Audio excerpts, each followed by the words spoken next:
Good morning students. Continuing with the next concept. पुढचा जो concept आहे ना बेटा, तो आपल्याला बघायचा आहे पॉवरचा. ठीक आहे. पुढचा कन्सेप्ट कुठला आहे? पॉवर. पॉवरची डेफिनेशन बघण्याच्या आधी आपण त्याचा फॉर्म्युला बघू. फॉर्म्युला बघितलं की त्याची डेफिनेशन लक्षात येते. पॉवर त्याला डिनोट केला जातो पी ह्या सिम्बॉलने. पॉवरला डिनोट कशाने करतात बेटा? पी ह्या सिम्बॉलने. Power it is the product of voltage and current. It is the product म्हणजे मल्टिप्लिकेशन असतं बेटा. It is the product of कशाचा? Voltage and current. ही झाली त्याची डेफिनेशन. पॉवरची डेफिनेशन काय बेटा? It is the product of voltage and current. अजून एकदा पॉवरची डेफिनेशन काय सांगतात? It is the product of voltage and current. याला आपण इक्वेशन 1 देऊ. आता ना बेटा फिजिक्स मध्ये आपण ओम्स लॉ बघितलेला आहे. ठीक आहे. त्याच्या अनुषंगाने V is equal to I into the R असतो. हे माहिती आहे सगळ्यांना. याला मी इक्वेशन 2 देतो. व्ही इज इक्वल टू किती असतं बेटा? I into the R. मी काय करतो? सबस्टिट्यूट किंवा पुट इक्वेशन 2 इन इक्वेशन 1. काय करून टाका? Put equation 2 in equation 1. मग इथे put equation 2 in equation 1. In equation 1. मग power is equal to V is equal to किती असतं बेटा? आय इंटू द आर झालं. त्याला गुणिले हा आय जसाच्या तसाच. म्हणजे व्हीच्या जागी काय टाकलं? I into the I. त्याला गुणिले आय. मग पुन्हा power is equal to I into the I. किती आलं बेटा? आयचा स्क्वेअर त्याला गुणिले resistance. I into the I. आयचा स्क्वेअर त्याला गुणिले रेजिस्टन्स. ठीक आहे. ही झाली माझी थर्ड इक्वेशन. ही काय झाली? हा झाला माझा फर्स्ट फॉर्म्युला. जे चौकोन डब्बा होते ते माझे महत्वाचे फॉर्म्युले असतील बेटा. ठीक आहे. पॉवर इज इक्वल टू पहिला फॉर्म्युला किती आला? V into I. Second formula power is equal to किती आला? I square into the R. ठीक आहे. आता जसं V is equal to I R घेतलं, जर मला फक्त आय ची किंमत काढायची झाली तर आय इज इक्वल टू किती बेटा? V upon I. हा मल्टिप्लाय इकडे आल्यावरती डिवाइड. बट मला पुन्हा आय इज इक्वल टू काय लिहिता येईल बेटा? V upon R. याला इक्वेशन आपण 4 देऊन टाकू. याला इक्वेशन काय देऊ? 4. मग आता काय करून टाका बेटा? इक्वेशन 4 इक्वेशन 1 मध्ये टाका. इक्वेशन 4 इक्वेशन 1 मध्ये टाका. जसं मी आधी व्हीच्या जागी आय आर टाकलं तसं आता आयच्या जागी काय बेटा? V upon R. तसं आयच्या जागी किती येईल आता? V upon R. मग आता पुन्हा put equation 4 in equation 1. Put equation 4 in equation 1. मग पॉवर इज इक्वल टू हा व्ही जसाच्या तसा, पण ह्या आयच्या ठिकाणी जसं मी आधी व्हीच्या ठिकाणी आय आर टाकलं, आय तसाच ठेवला. व्हीच्या ठिकाणी आय आर टाकलं पण आय तसाच ठेवला. तसं आता व्ही तसाच ठेवतोय आणि आयच्या ठिकाणी किती येईल बेटा? V upon R. आयच्या ठिकाणी किती येईल? V upon R. मग power is equal to V into V. व्हीचा स्क्वेअर त्याला गुणिले त्याला डिवाइडेड बाय आर. म्हणजे पॉवर इज इक्वल टू माझ्याकडे अजून एक फॉर्म्युला आला. तो म्हणजे किती असतो बेटा? V square upon R. याला इक्वेशन किती होईल आता? 5th. ठीक आहे. याला इक्वेशन 5th. म्हणजे पॉवरचे माझ्याकडे 3 महत्वाचे फॉर्म्युले झाले. Power is equal to V into I, power is equal to I square into R आणि power is equal to V square upon R. म्हणून मी ते सगळे फॉर्म्युले लिहून घेतो. पॉवर इज इक्वल टू पहिला फॉर्म्युला माझा V into I. Second formula power is equal to V square. Power is equal to second formula आयचा स्क्वेअर त्याला गुणिले आर आणि पॉवर इज इक्वल टू तिसरा formula V square upon R. Power is equal to तिसरा formula कुठला आला बेटा? V square upon R. हे माझे 3 महत्वाचे फॉर्म्युले झाले. हे 3 फॉर्म्युले कोणाचे झाले बेटा? तुमचे पॉवरचे. नेक्स्ट आपण त्याचं आता युनिट बघू. युनिट जर बघायला गेलं ना बेटा पॉवरचं युनिट, व्होल्टेजचं युनिट व्होल्ट असतं. ठीक आहे. आणि करंटचं युनिट काय असतं? एम्पियर. म्हणजे व्होल्ट इंटू द एम्पियर द्या. किंवा एक सायंटिस्ट टपकला, तो बोलला व्होल्ट इंटू द एम्पियर नाही लिहायचं, माझं नाव लिहायचं. तो होता वॅट. तो कोण होता बेटा? वॅट. म्हणून पॉवरचे 2 युनिट्स आहेत. व्होल्टेज इंटू द एम्पियर किंवा मग वॅट. वॅटला आपण दाखवताना डब्ल्यू, कॅपिटल डब्ल्यू ह्या सिम्बॉलने पण दाखवलं जातं. वॅटला दाखवताना कशाने दाखवतात बेटा? कॅपिटल डब्ल्यू ह्या सिम्बॉलने पण दाखवलं जातं. ठीक आहे. इथे आपण फक्त आपल्याला व्हेअर लिहायचा असतो. व्हेअर पी म्हणजे पॉवर असतो, व्ही म्हणजे व्होल्टेज असतं, आय म्हणजे करंट असतं आणि आर म्हणजे काय असतो बेटा? रेजिस्टन्स. पी म्हणजे पॉवर, व्ही म्हणजे व्होल्टेज, आय म्हणजे करंट आणि आर म्हणजे रेजिस्टन्स. ठीक आहे. ओके. चलो हेडिंग टाका पॉवर. सगळ्यांनी हेडिंग टाका बेटा पॉवर. चलो खालच्या ओळीत घ्या. Power is defined as the product of voltage and current. Power is defined as the product of voltage and current. Current. Power is defined as a product of voltage and current. आता equation 1 पासून सगळं सगळं सगळं सगळं इथपर्यंत लिहून घ्या. Where फक्त बाकी ठेवा. इथपर्यंत सगळंच्या सगळं लिहून घ्या. इथून ते इथपर्यंत हा जो बॉक्स केलेला आहे ना मोठा चौकोनी बॉक्स, इथपर्यंत सगळंच्या सगळं लिहा. फक्त व्हेअर लिहायचं बाकी ठेवा. फक्त व्हेअर लिहायचं बाकी ठेवा. ओके, अपेक्षा ठेवतो आले असतील सगळेजण. खाली लिहा आता where. Where P is equal to power. Where P is equal to power, V is equal to voltage, V is equal to voltage, I is equal to current, I is equal to current, I is equal to current आणि capital R is equal to काय बेटा? Resistance. Capital R is equal to resistance. Capital R is equal to resistance. पुढे unit लिहून घ्या पुढच्या ओळीमध्ये. The unit of power is VA or watt. The unit of power is VA or watt. The unit of power is VA or watt. The unit of power is VA or watt. Okay, आता माझा पॉवरचा concept संपला बेटा इथे. ठीक आहे. आता पुढचा एक माझा महत्वाचा कन्सेप्ट घ्यायचा आहे, तो म्हणजे आहे बेटा इलेक्ट्रिकल एनर्जी. हेडिंग टाका, इलेक्ट्रिकल एनर्जी. Electrical energy. लक्ष इकडे. 2 मिनिटं आता पुन्हा कन्सेप्ट ऐकून घ्या, मग नंतर आपल्याला लिखापडी करायची आहे. Electrical energy. इलेक्ट्रिकल एनर्जीला डिनोट केलं तर ई ह्या सिम्बॉलनी. इलेक्ट्रिकल एनर्जीला कशाने डिनोट केला तर बेटा ई ह्या सिम्बॉलनी. ठीक आहे. एनर्जी हा पुन्हा एक प्रोडक्ट आहे. प्रोडक्ट म्हटलं की मल्टिप्लिकेशन आलं. प्रोडक्ट म्हटलं काय आलं बेटा? मल्टिप्लिकेशन. कोणाचं multiplication? It is the product of power and time. It is the product of कोणाचं बेटा? Power and time. Electrical energy काय सांगता येईल? It is the product of power and time. It is the product of कोणाचं बेटा? Power and time. Simple. मग इथे खाली पुन्हा आता जसे पॉवरचे आपले अनेक फॉर्म्युले निघत होते तसे याचे काही एक्झाम्पल्स फॉर्म्युले निघत नाही. ई म्हणजे काय असतं? Energy. Where E is equal to energy आहे. पी म्हणजे काय बेटा? पॉवर आहे. ठीक आहे. आणि टी म्हणजे काय? टाइम. पण टाइम घेताना तो कधी कधी सेकंड्समध्ये पण असतो, कधी कधी तो आवरमध्ये पण असतो. म्हणजे टाइम सेकंड्समध्ये पण असू शकतो, आवरमध्ये पण असू शकतो. त्याच्यामुळे आता युनिट जर बघायला गेलं नाहीचं, एनर्जीचं युनिट. ठीक आहे. एनर्जीचं युनिट. पॉवरचं युनिट सगळ्यांना माहिती आहे, वॅट असतं. पॉवरचं युनिट काय? वॅट. आणि टाइमचं युनिट काय असतं बेटा? सेकंड्समध्ये पण चालेल, ऑलमध्ये आपण त्याला अजून वॅट आणि आवर असं पण लिहिता येतं. वॅट आणि आवर म्हणजे वॅट सेकंड. पॉवरचं युनिट वॅट आहे, टाइमचं युनिट सेकंड्समध्ये असू शकतं. पॉवरचं युनिट पुन्हा वॅट आहे, टाइमचं युनिट आवरमध्ये पण असू शकतं. अजून एक युनिट आहे ते म्हणजे आहे जूल. एक सायंटिस्ट होता हा जूल नावाचा. तो बोलला वॅट सेकंड वॅट आवर काय लिहित बसायचं नाही, माझं नाव लिहायचं. तो कोण होता? जूल होता. तो कोण होता? जूल. म्हणजे जे 3 युनिट्स आले, वॅट सेकंड पण चालेल, वॅट आवर पण चालेल आणि जूल पण चालेल. वॅट सेकंड पण चालेल, वॅट आवर पण चालेल आणि जूल पण चालेल. कळालं बेटा? चलो लिखापडी घ्यायची आहे. पुढचा कन्सेप्ट एक ओळ सोडून इलेक्ट्रिकल एनर्जी. पुढचा कन्सेप्ट एक ओळ सोडून इलेक्ट्रिकल एनर्जी. चलो खालच्या ओळीत घ्या.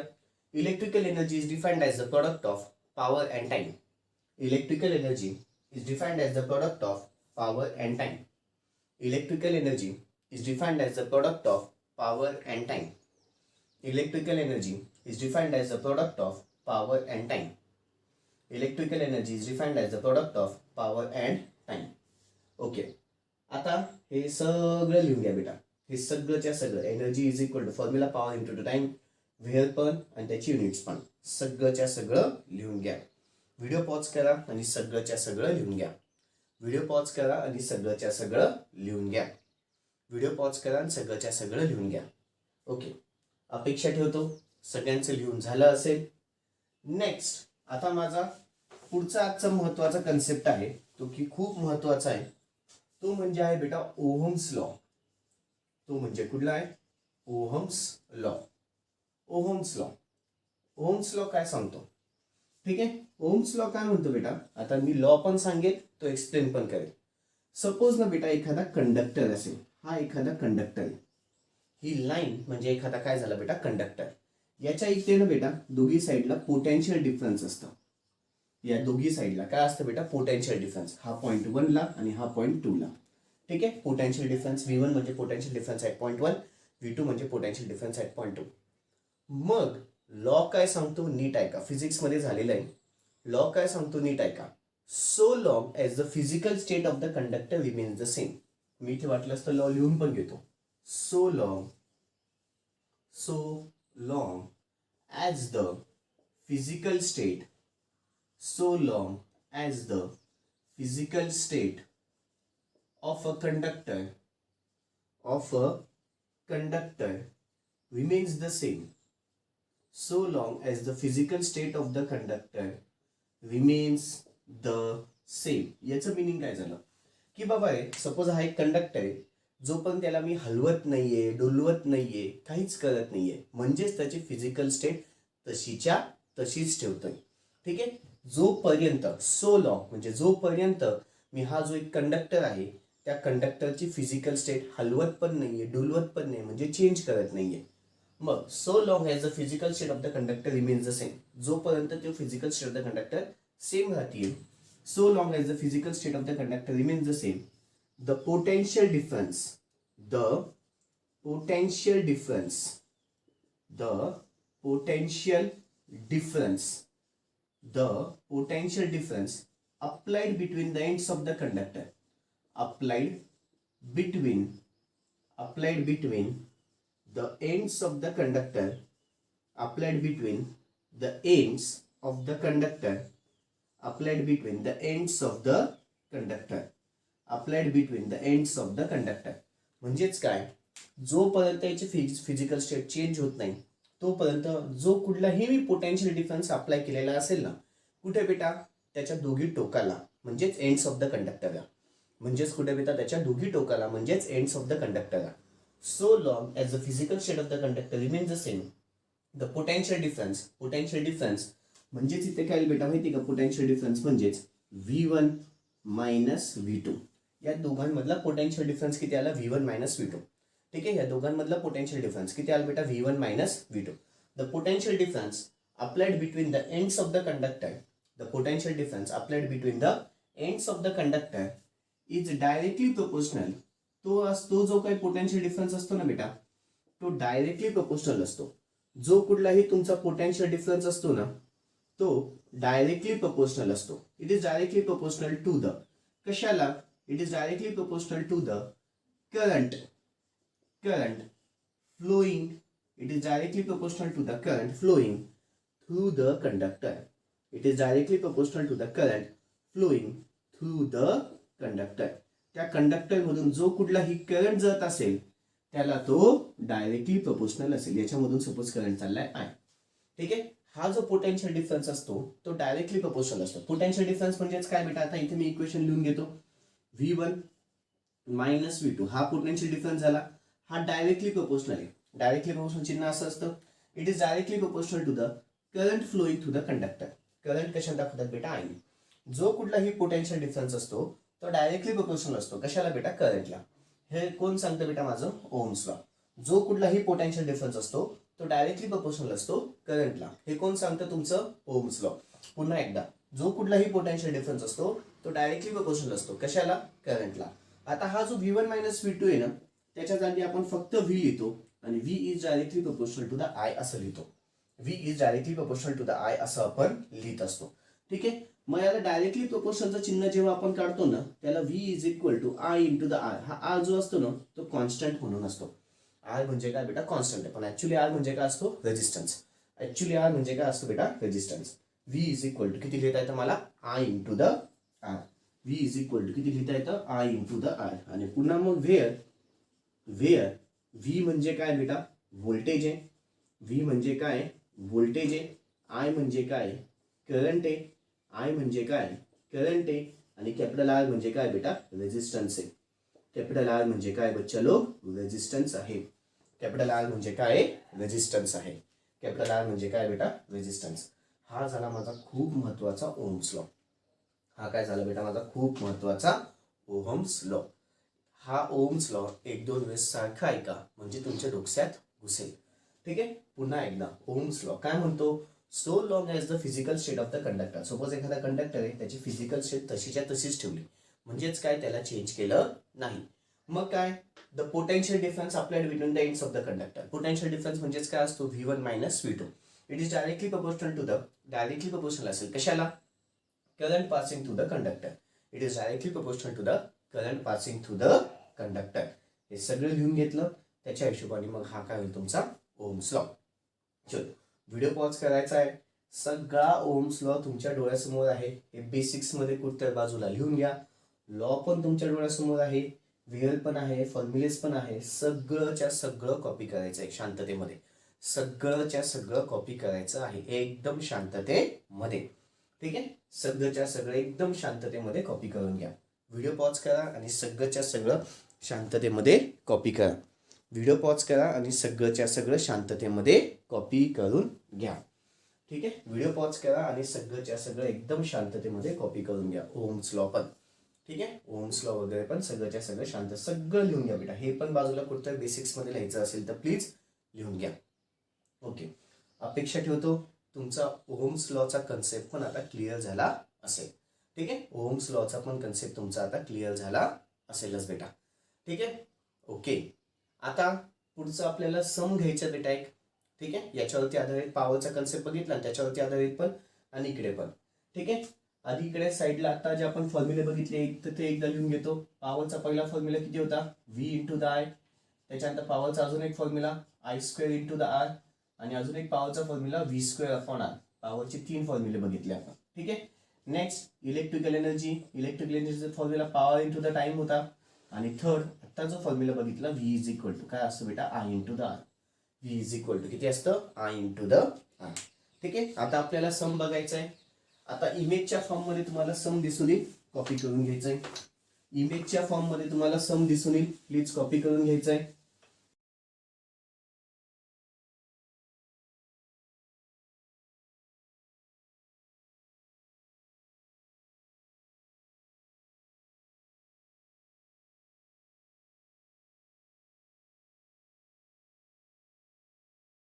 इमेजच्या फॉर्म मध्ये तुम्हाला सम दिसून येईल, कॉपी करून घ्यायचं आहे.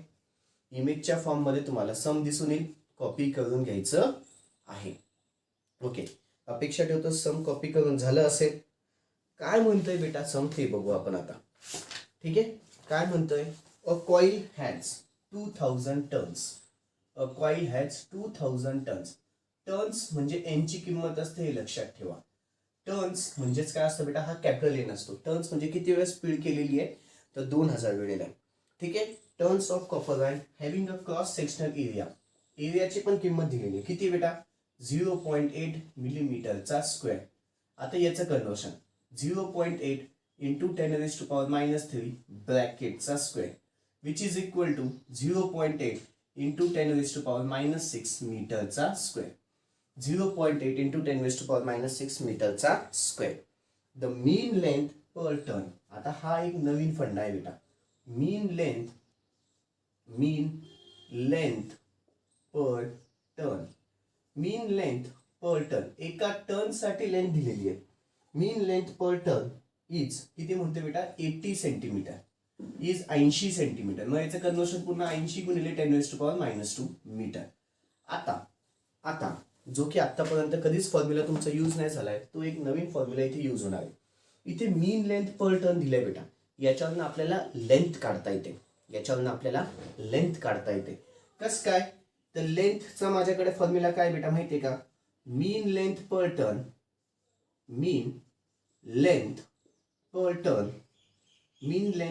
म्हणजे ही एका टर्न साठी आहे, त्याला गुणिले टोटल नंबर ऑफ टर्न्स किती आहेत, 2000 आहेत, म्हणजे माझी टोटल लेंथ निघेल. हा काय म्हणतोय बेटा, एका टर्न साठी एवढी लेंथ आहे, एका टर्न साठी 80 सेंटीमीटर. असे किती टर्न्स आहेत, 2000 आहेत. मग एक टर्न गुणिले किती, 2000 टर्न. ही एका टर्नची किंमत आहे, हे असे 2000 आहेत, म्हणून एक टर्न गुणिले 2000 टर्न्स म्हणजे माझी टोटल लेंथ निघेल. येस, हा एक नवीन फॉर्म्युला आहे. याला मी ब्ल्यू पेनाने चौकोनी डब्बा करतो. हा एक नवीन फॉर्म्युला आहे. जोपर्यंत हा फॉर्म्युला लक्षात येत नाही तोपर्यंत हे गणित लक्षात येत नाही. याला मी 5 स्टार करून टाकतो.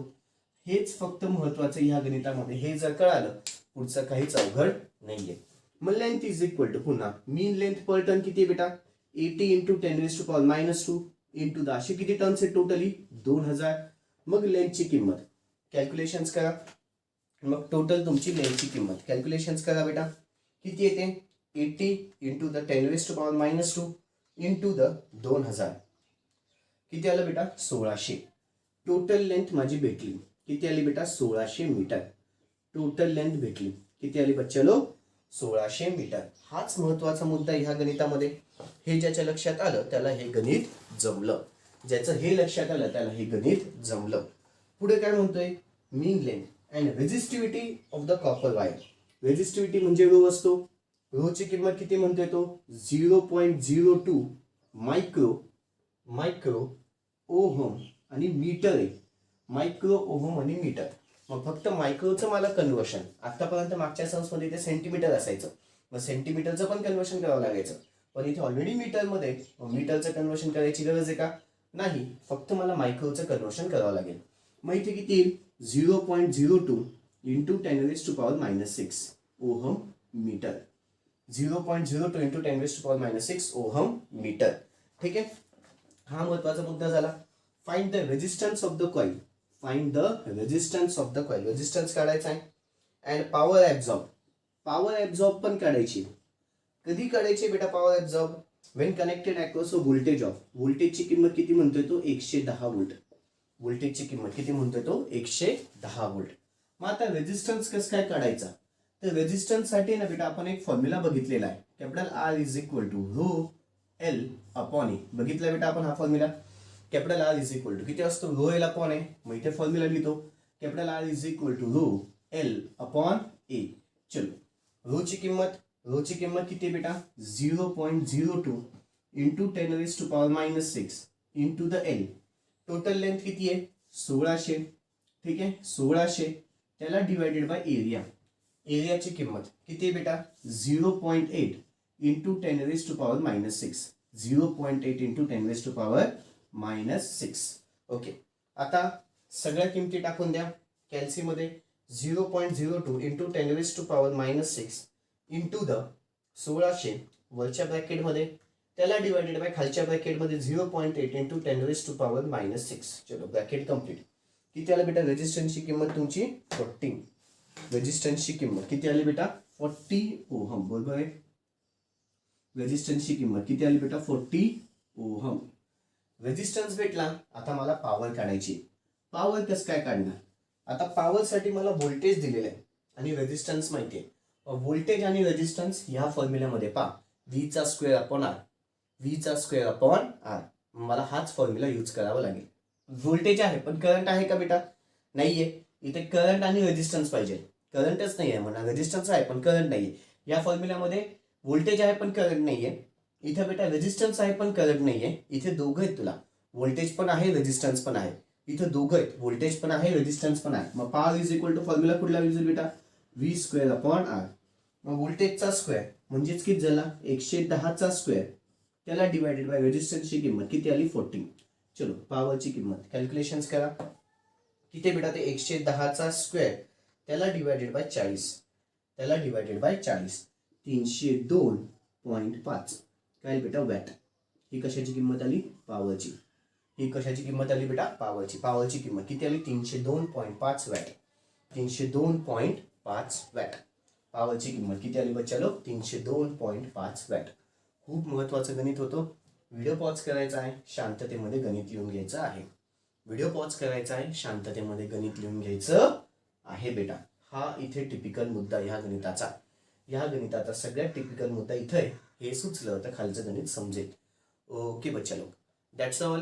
बाकीचं आपण नेक्स्ट व्हिडिओमध्ये बघू. थँक्यू बेटा. Good day.